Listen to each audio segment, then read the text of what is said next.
नमस्कार। मेरे इस YouTube चैनल पर आप सभी का हार्दिक स्वागत है, अभिनंदन है। बच्चे, आप लोग मुझसे पूछते हो कि मैडम आप मुझे डायबिटीज़ या आपको हृदय रोग, वृक्क रोग और डिफरेंट डिजीज़ के बारे में हमें समझा दीजिए और इससे संबंधित हमें कुछ क्वेश्चंस करा दीजिए। तो आज मैं आपके डिमांड को ही ध्यान में रखते हुए मैं कार्डियोवैस्कुलर डिजीज़ जो हृदय रोग है उससे संबंधित कुछ प्रश्नों को उत्तर के साथ आई हूँ। पहले प्रश्न पूछूंगी, उत्तर आपको देने होंगे और जो आपने उत्तर दिया है वो मेरे द्वारा दिए गए उत्तर को आप मिलाएंगे। ठीक है, तो चलिए हम स्टार्ट करें। तैयार हो जाओ आप लोग कागज़ कलम लेकर के। All of you are ready? Okay. तो पहला प्रश्न है, एथेरोस्क्लेरोसिस है। पहला हृदय रोग, दूसरा त्वचा रोग, तीसरा वृक्क रोग, चौथा इनमें से कोई नहीं। क्या करेक्ट आंसर है ये आपको बताना है।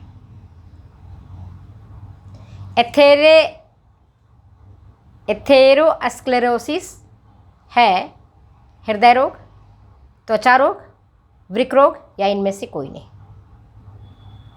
आपने आंसर दे दिया। चलिए मैं बताती हूँ।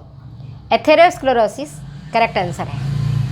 यह हृदय रोग का एक गंभीर बीमारी है।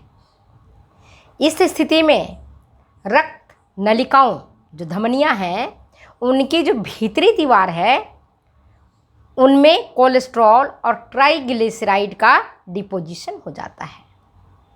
तो ये जब डिपोजिशन होगा तो नलियाँ छोटी हो जाएंगी, रक्त का प्रवाह रुक जाएगा, हृदय रोग हो जाएगा और व्यक्ति की डेथ हो जाएगी। राइट। चलिए अब क्वेश्चन नंबर 2। जब धमनी में घाव हो जाता है तथा घाव के निचले भाग में रेशेदार पदार्थों तथा कैल्शियम का जमाव हो जाता है जिससे घाव से ब्लीडिंग होना शुरू हो जाता है, तो यह एथेरोस्क्लेरोसिस की स्थिति कहलाती है। कौन सी अवस्था है ये मैं आपको बता रही हूँ ऑप्शन में, तो आप करेक्ट आंसर दीजिएगा। प्रथम अवस्था या द्वितीय अवस्था या तृतीय अवस्था या इनमें से कोई नहीं। क्वेश्चन समझ में नहीं आया होगा शायद, लंबा क्वेश्चन है ना। चलिए फिर से मैं आपको समझाती हूँ। क्वेश्चन फिर से बोलती हूँ, ध्यान से सुनो। जब धमनी में घाव हो जाता है तथा घाव के निचले भाग में रेशेदार पदार्थों और कैल्शियम का जमाव हो जाता है जिससे घाव से रक्तस्राव होने लगता है, ब्लीडिंग होने लगता है, तो यह स्थिति स्क्लेरोसिस की होती है। प्रथम अवस्था या दूसरी अवस्था या तीसरी अवस्था या इनमें से कोई नहीं।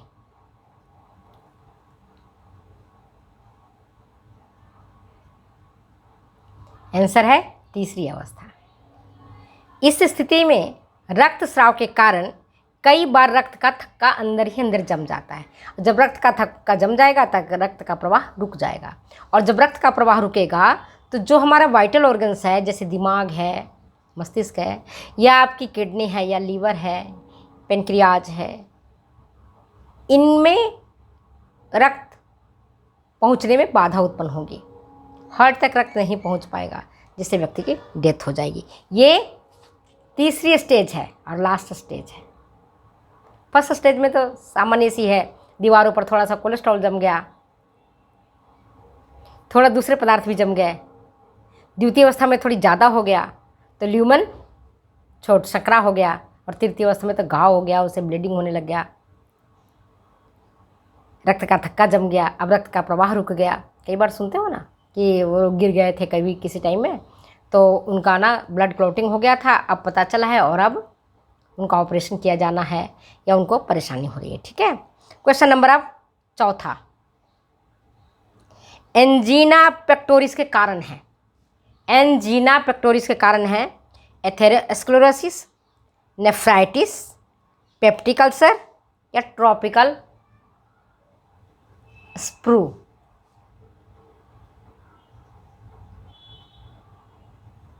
फिर से सुनो, एंजीना पेक्टोरिस के कारण है एथेरोस्क्लेरोसिस, नेफ्राइटिस, पेप्टिक अल्सर या ट्रॉपिकल स्प्रू। क्या करेक्ट आंसर है? यहाँ तो आप अंदाज मार लोगे कि मैडम हार्ट डिजीज से पूछ रही तो एथेरोस्क्लेरोसिस होगा, लेकिन आपको दिमाग में होना चाहिए। एंजीना नहीं सुनते हो, ये बाहों में पीछे दर्द हो जाता है, कंधों में दर्द हो जाता है, वो हार्ट का एक लक्षण ही होता है कि पीठ के और ये बाहों के पीछे जब दर्द होने लगता है, बेहोशी जैसी छाने लगती है, तो उसको हम कहते हैं एंजीना पेक्टोरिस। और ये एथेरोस्क्लेरोसिस के कारण उत्पन्न होने वाले रोग हैं। ठीक है, अब क्वेश्चन नंबर देखो आप 5वां। एथेरोस्क्लेरोसिस के मुख्य कारण है अधिक कैलोरी युक्त आहार का सेवन, अधिक कोलेस्ट्रॉल एवं वसायुक्त भोजन, तीसरा है आरामदायक जीवन, और चौथा उपरोक्त सभी। आप लोगों में से बहुत बच्चे कंफ्यूज हो जाओगे। पहला अधिक कैलोरी युक्त आहार का सेवन, दूसरा कोलेस्ट्रॉल एवं वसायुक्त भोजन, तीसरा आरामदायक जीवन, और चौथा उपरोक्त सभी। क्या है इसमें करेक्ट आंसर? बच्चे बोलो, कंफ्यूज नहीं होना। आप घबरा जाओगे कि आरामदायक जीवन कैसे इसमें होगा, तो कई लोग तो 2 नंबर में टिक लगा देंगे, अधिक कोलेस्ट्रॉल एवं वसायुक्त भोजन। इसमें तीनों हैं, अधिक कैलोरी युक्त आहार का सेवन, अधिक कोलेस्ट्रॉल एवं वसायुक्त भोजन, और तीसरा आरामदायक जीवन। जो व्यक्ति लेवियस लाइफ जीवन व्यतीत करता है, अच्छा खाना खाता है, लेकिन काम धंधा नहीं करता है, तो उसके एनर्जी पूरी कंज्यूम नहीं हो पाती है, और धीरे धीरे कोलेस्ट्रॉल उनकी धमनियों में जम जाता है। और एथेरोस्क्लेरोसिस जो कि हृदय रोग का एक लक्षण ही है या बीमारी है हृदय रोग के। जो हृदय रोग में 2 तरह के रोग आते हैं, एक तो आपका उच्च रक्तचाप आता है और दूसरा एथेरोस्क्लेरोसिस आता है, तो ये हो जाता है। ठीक है, अब देखिए क्वेश्चन नंबर 6। पेरिकार्डाइटिस है एक प्रकार का, पेरिकार्डाइटिस है एक प्रकार का हृदय रोग, पैनक्रियाज का रोग, वृक्क रोग या यकृत रोग। पेरिकार्डाइटिस क्या है? एक प्रकार का हृदय रोग, पैनक्रियाज का रोग, वृक्क रोग या यकृत रोग। बहुत बच्चे करेक्ट आंसर दिए होंगे। पेरिकार्डाइटिस, कार्डियक कहते हैं हार्ट को, तो क्या है? हृदय रोग है। ठीक है, अब क्वेश्चन नंबर 7 देखो। एथेरोस्क्लेरोसिस है ग्रीक भाषा का शब्द या अंग्रेजी भाषा का शब्द या लैटिन भाषा का शब्द या इनमें से कोई नहीं?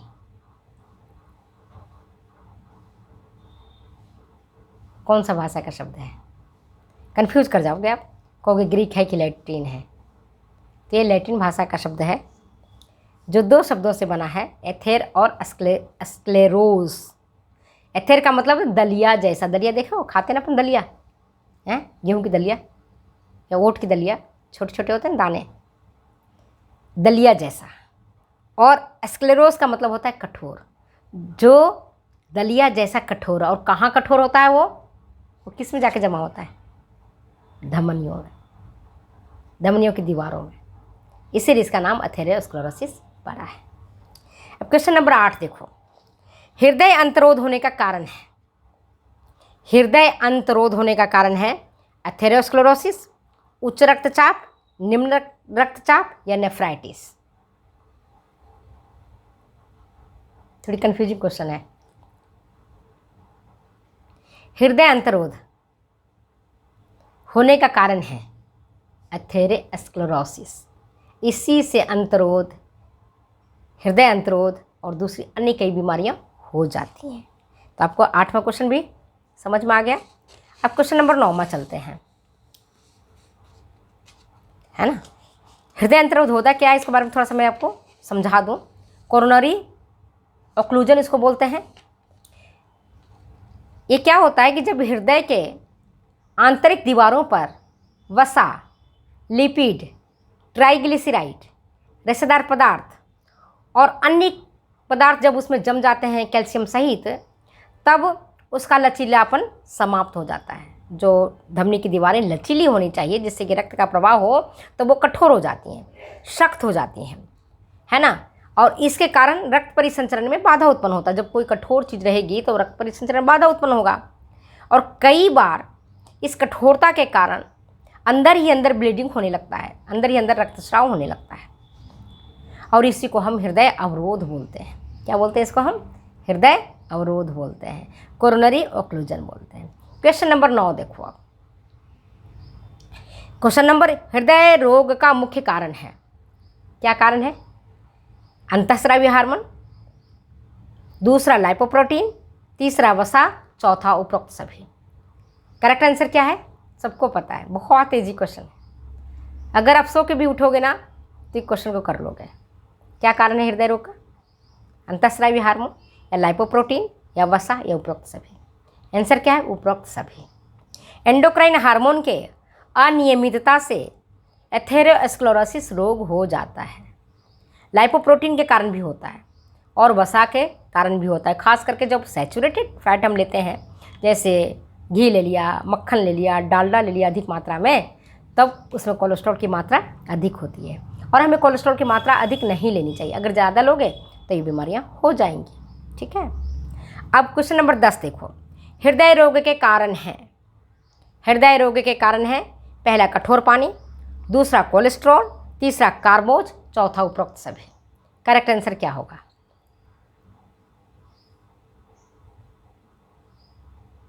हृदय रोग के कारण है पहला कठोर पानी, दूसरा कोलेस्ट्रॉल, तीसरा कार्बोज, चौथा उपरोक्त सभी। अधिकांश छात्राएं इसमें गलती कर देंगी, कोलेस्ट्रॉल देखते हैं उसमें कोलेस्ट्रॉल में टिक लगा देंगी।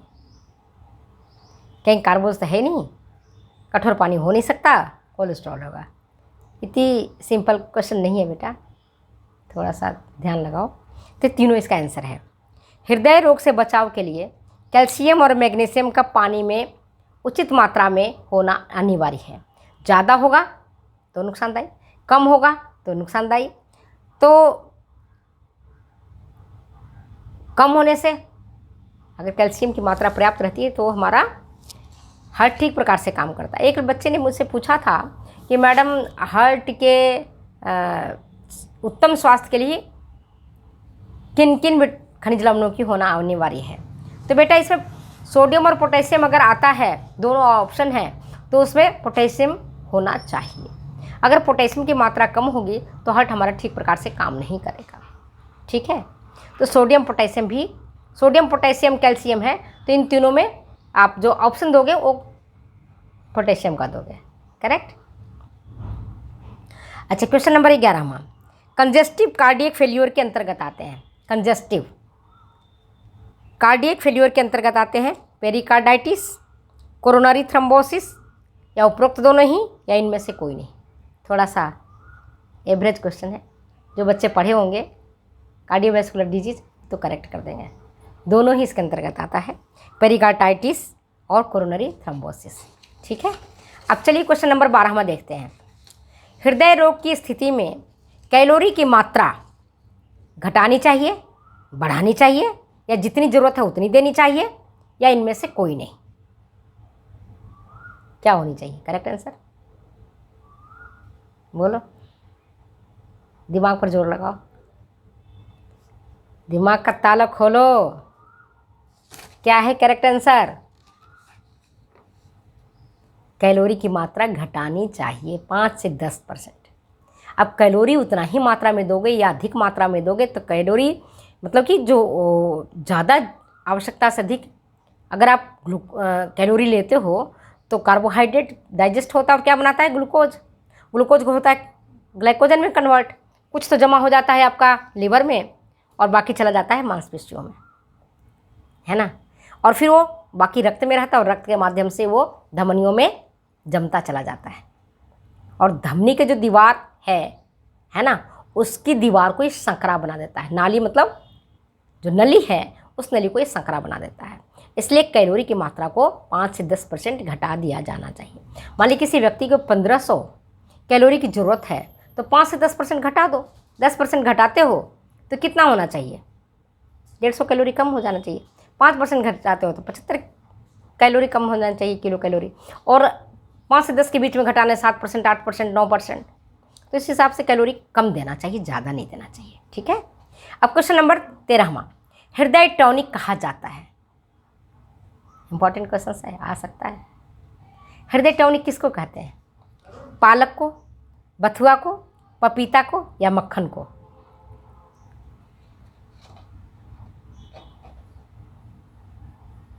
हृदय टॉनिक कहा जाता है पालक को, बथुआ को, पपीता को या मक्खन को? किसको कहोगे?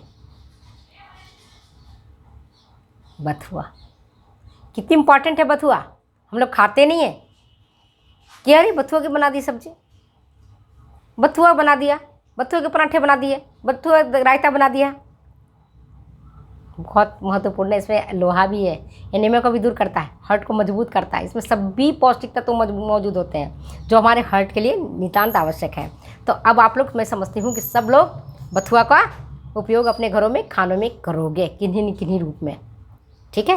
अब क्वेश्चन नंबर 14वां, हृदय रोग में लाभदायक है।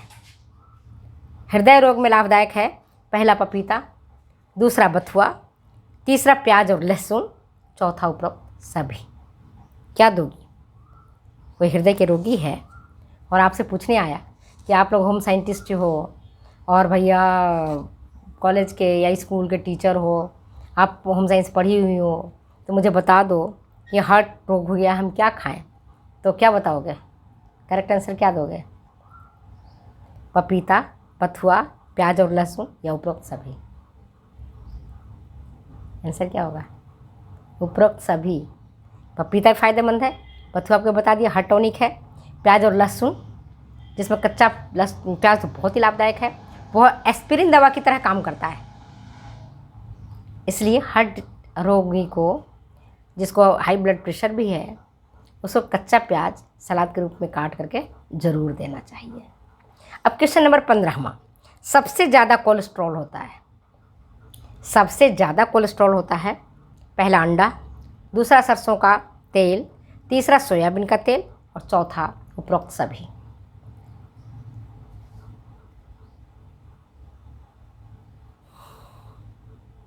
करेक्ट आंसर बताइए। लास्ट क्वेश्चन है, सबसे ज़्यादा कोलेस्ट्रॉल किस में होता है?